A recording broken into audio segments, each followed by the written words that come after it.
Bitcoin shares sinking today. The crypto world grappling with the crypto-focused bank Silvergate Capital's solvency fears. You're looking at a drop of nearly 5%. Jared Blikre is in the studio with more. And Jared, you're saying this chart, it's all over Twitter this afternoon. Yes, and this morning, this happened at about 8 p.m. Eastern time last night, UTC around midnight. And let me just show you the two-day view.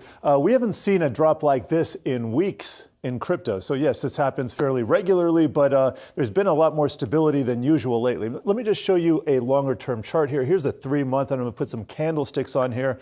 We are still in an uptrend, a short-term uptrend here. Haven't exceeded this low here. So we're gonna wanna watch, what is that, 22,000 or so. If we come back down there and get below, that could be a worrying sign because 25,000 was a huge level.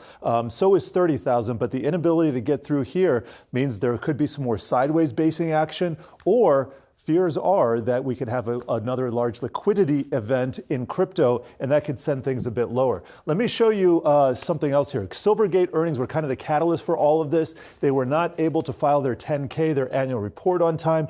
As a result, their shares were tumbling. Now, Silvergate is the banker for a lot of crypto enterprises, and this has huge repercussions. To lose over half of its value in 3 days is something to behold. And I have a few analyst quotes on this. Here's Canaccord Genuity on Silvergate.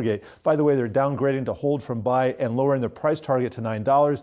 The bank, to some degree, has become a lightning rod victim of circumstances, given industry news flow over the last few months. We are not aware of any chartered bank in U.S. history that survived such a deposit drawdown, as did Silvergate post the FTX collapse last year.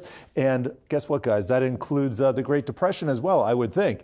Wedbush on Silvergate, they're maintaining their neutral, lowering their price target also to $9. We believe the crypto market could remain suppressed with elevated interest rates for the next couple of quarters until the Fed pauses rate hikes, and that's where we go. That's where we are. This is usually about the Fed. Here's Marty Zweig's investing rules. Don't fight the Fed. That's number 6. He also says, don't fight the trend. The trend is your friend. Don't fight the tape. So what does this all mean? We have a short-term uptrend in place in crypto, but it is potentially in jeopardy right now. So we'll have to see where this comes, but a little bit of bad news, and we have Bitcoin open for the entire weekend, guys. So think about that as well.